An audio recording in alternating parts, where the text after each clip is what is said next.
Right, so during this quarantine period, it's been a nice time to reflect on some ideas. It's also been a good time to declutter, and in the process of kind of moving a lot of stuff out of my garage, I managed to find a couple of hidden gems, one being this thing. And in today's video, I'm going to show you what on earth it is, because it's a strange one. Let's get into it.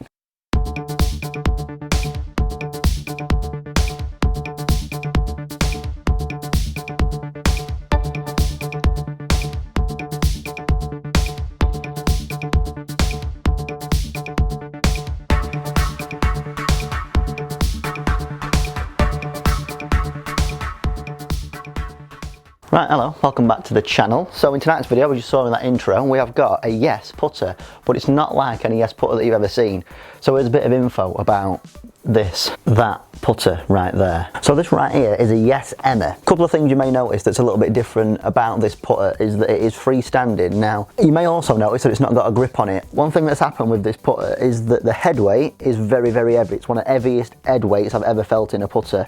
So what's happened is that in the process of the shaft being cut down, as it has been, I think it's gone from 34 to 32 over the years, and the grip being taken off due to the weight of the head, it now means that this putter is freestanding, which is a bit crazy really. We have seen putters of this nature before, purpose-built freestanding putters, and the idea is that you can set your putter up, stand behind it to have a look, see if it's aimed correctly or not, and then get into the putt and then give it a go, so it's like a real alignment aid. But with this one, this is not meant to be like that.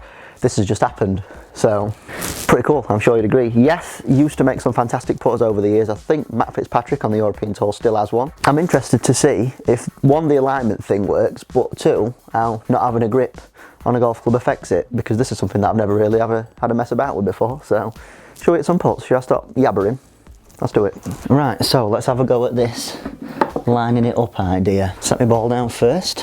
One thing that I've always been a bit dubious about with this idea is that I've seen people do this before where they set the putter up and they just allow it to sit there like that. So that's all perfectly lined up for that ball ready to go in the hole. But a lot of people from this position, I think to get set into your putting stroke and your routine is they have a couple of twitches and a couple of fidgets. I've never known anyone to just get straight in, not move the putter whatsoever and just go with it straight away. Although it does seem to work. So like I said a little bit earlier, head weight is very heavy in this putter and you can definitely feel it.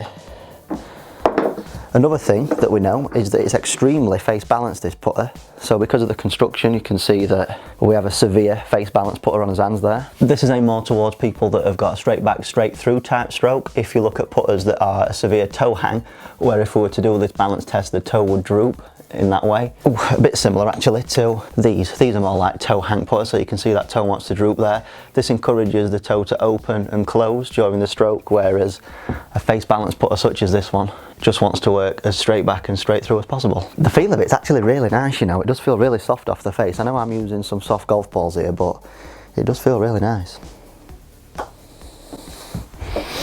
Oh, not weird. Now one thing I've noticed about putter grips over the years is that whenever I wanted to feel the head weight of the putter, I have tended to go to a slightly thinner grip. But obviously with this one not having a grip, it is a very strange sensation.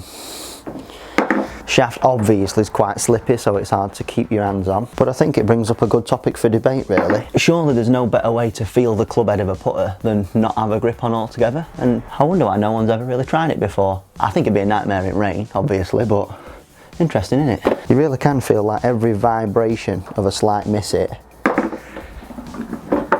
without having a grip on it. Now we've seen trends of people putting super stroke grips on the putters, these real great big fat ones, in order to restrict the wrists in the putting stroke. And I mean, it's a cracking idea, but if you're someone that's pretty competent in that area and you want maximum feeling, it's just a thought really, innit? Probably won't work for a lot of people, but something to think about. I hope I don't start a craze of people whipping their putter grips off the putter now. That'd be a bit silly, wouldn't it? Noise wise, it's just pretty standard. We don't have the ting, pingy noise that you get with some ping putters. It's just a nice dull thud. It does feel really nice off that face. One interesting thing about this face as well is that you have the C groove. So this was invented by Harold Swash, the founder of this range of putters, and it really does advocate for that ball to get rolling a little bit quicker and improve your roll. So helps with such things as distance control and stuff like that. Now one thing which is going to sound painfully apparent, and I can't really believe that I'm going to say this on camera, it is harder to grip it without a grip. That's right, ladies and gents, I said it. I know I sound like world's biggest mong. Looks wise, I mean, it's quite nice. It looks relatively easy to line up. You've got that straight face, you've got that nice alignment aid. Centre shafted obviously, so that helps with the face balanced nature of this putter. But yeah, all in all, I thought I might as well just show you this putter because it's a bit of a Frankenstein creation really. Funny how it wouldn't stand up on its own if it had a grip and wasn't cut down. So the head weight of it is like really, really heavy. I suppose it's a good idea when you think about the stability of that putter face though. I think if you go light in the putter head, there's more of a chance for it to want to move around and loop around, and you can't keep that face stable. I think the heavier that you go, the more chance you've got of just rocking that putter straight back, straight through. And missing, just like that.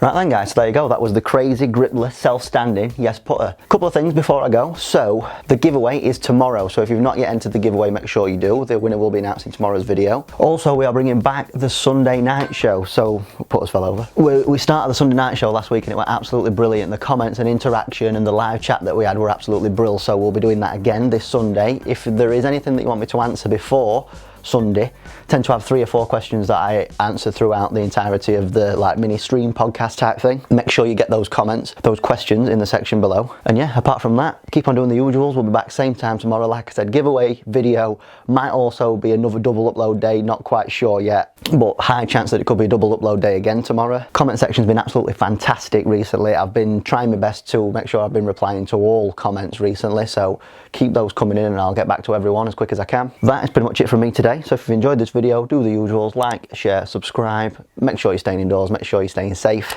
and I'll see you all tomorrow. Laters.